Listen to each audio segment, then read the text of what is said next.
to try to assert himself as the second-best signal caller in the class behind presumptive #1 pick Trevor Lawrence. As BYU's Zach Wilson and Alabama's Mac Jones have also generated major hype leading up to next month's draft. So Shannon, is Fields right now the second-best QB in the draft? No, Skip. 4-4 doesn't tell me anything about a quarterback, Skip. I want to know how fast can he process information and how accurately can he get the ball there. That's what I need to know, Skip. Does he know it? Does he know where he needs to go with the football, and how accurate can he get it there? That's what I need from a quarterback. I don't need 4-4.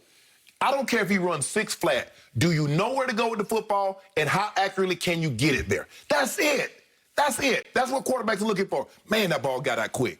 Man, he knew exactly where to go with the ball. He knew what the defense was. He knew where he was supposed to go with the ball. 1 wasn't there. He checked the 2. 2 wasn't there. He went to his check down. I need you to process. Boom, boom, boom. That's what I need to know. The guy that did that best was Mac Jones, Skip. If you look at his tape, he has no bad tape. If you think about it, Skip, he might have played 1 bad game in his 13, 14 starts. Other than that, they were perfect. You look at him in the national championship game. You look at him against Notre Dame. You look at him against Florida. You look at him against Auburn, LSU. You look at him against Georgia. There is no bad tape. Now, you got to go all the way back to last year, Skip, Tua. When Tua got hurt and he fell in at Auburn, the Iron Bowl. He did throw 2 pick sixes, but he showed you he kept fighting back. And then he got his opportunity again in the I think was it the Gator Bowl or maybe the Holiday Bowl against Michigan. Yep. And you saw what he did to them. For me, Skip, he has the best tape. Is he the best athlete? Maybe not.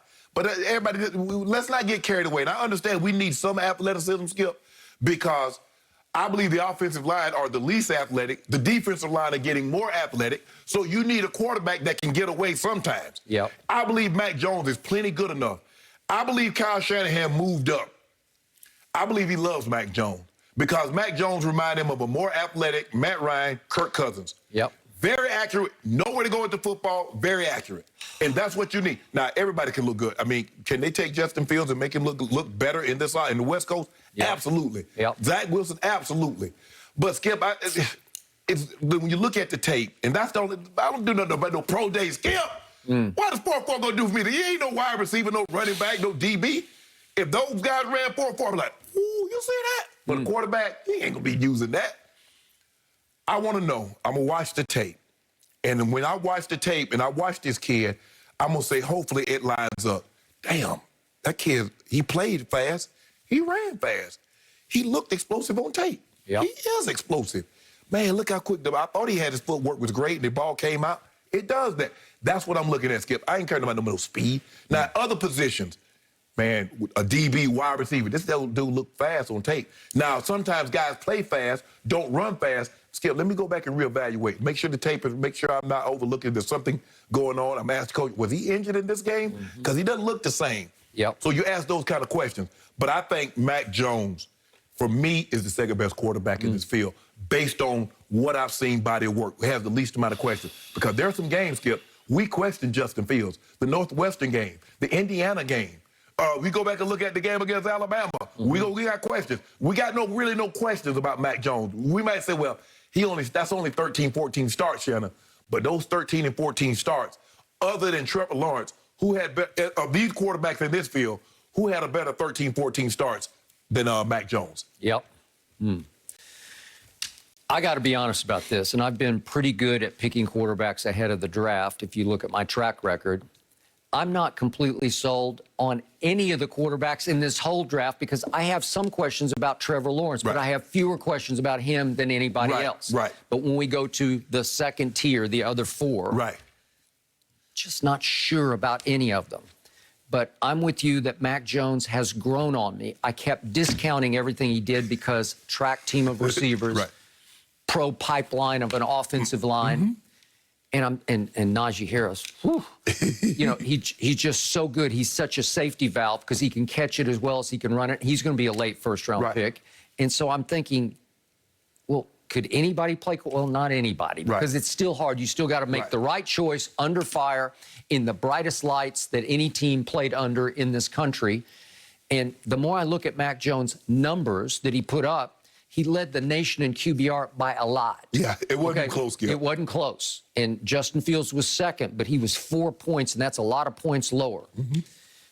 Okay, so then I look at the second and the third level stats, and I don't want to get into them, but they all just scream that Mac Jones was legit. So I'm with you, and it just seems like the reason that Kyle Shanahan and John Lynch made that pretty wacky trade to me is they think that they're sitting on Mac Jones at number 3, and they're hoping the Jets don't somehow get influenced to take Mac Jones at number 2. Correct. So if they get him at 3 and they got their guy, I'll say, okay, maybe it was worth it. But they bet the ranch on it. They bet the future. Right. The next 2 years of first-round picks will be bet on if it is Mac Jones, Mac Jones. I read and hear a lot of people say that Justin Fields is the real diamond in this rough. He's the superstar that's going to come out of here. Right. I am so with you about pro days, and I've been watching them a lot longer than you have. It is simply the most irrelevant and overrated event in all of sports is a pro day. What does it prove? So he ran 4.44. Well, look, if you can run 4.2 and you're Lamar Jackson or you're Michael Vick, then I say, okay, that's pretty special. Right. And that can be a trait that will actually lift you into MVP discussions, right? That's what happened with Lamar and Michael Vick. So 4.4 is very good, but it's not extraordinary. It's not so fast, and we didn't see him use his leg. You know, it wasn't like he dominated with his legs. Right. We didn't see that. The tape won't show that. Right. When Mike Vick came out, you like Mike Vick fast. Hey. Mike Vick is legit, but Mike... And you saw it all over the tape because nobody could control him. Nobody could deal with him. We saw him his freshman year in the national championship game against Florida State, Skip. He was clearly the best player on the field. He was clearly the best player, even though they didn't win the game. They didn't win the game, but he won over America. Okay, he did. Ooh, did he? Okay, so I wasn't that impressed with 4.4, and I'm with you. I don't care how he looks in shorts and a T-shirt, throwing to undefended wide receivers that are your guys. They're your guys.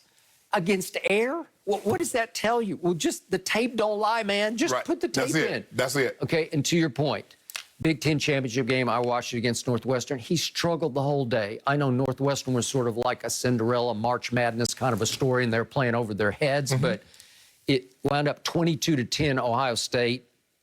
And he struggled. That it was only 16-10 with 5 minutes left in the game because Justin Fields had a long, hard day. And it concerned me. It just stuck in my craw like, really? Are you sure that should be the second or third pick in the draft? And then you pointed out Indiana. I watched all of that game because it became a shootout that wound up 42-35, and he threw 3 interceptions, and they were troubling interceptions to me. And then against Alabama, as you point out, he wasn't terrible, but he just wasn't transcendent the way he was against Clemson. You got me, man. Because that was extraordinary. 6 touchdowns. We've seen transcendent. We saw Deshaun Watson. We did. Against a better Alabama defense than what they had out there. And we saw, we was like, you know what? That dude's special. I don't care what you say. That dude's special. Skip, the question is, and I understand, last year, not the pandemic season, but the year before, Justin Fields was spectacular. So he has some good tape out there. He does. So is he more that, or is he more this year? That's the question that evaluators are going to have to ask and answer for themselves. Is he more of what we saw his first year starting at Ohio State, or is he more of what we see, the up and down, what we saw last year? Those, and only you can answer that, but Skip, you never know what you're going to get. The quarterback is so hard, you're right, because that guy, you invest in everything. You said you're the CEO. You're the CEO of the company, Skip. But you really never know. The guy can have great film. The guy can have great workout. He can do great at the board. He can be great when the interview one-on-one.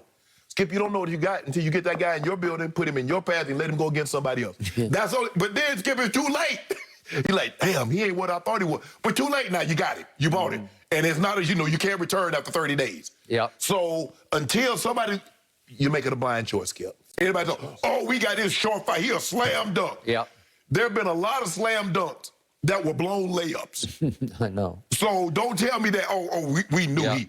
Even Peyton Manning, but Peyton Manning, but hey, there have been a lot of other 4-year starters that didn't turn out like Peyton Manning. And there have been some guys that only started a handful of years that turned out pretty well. First round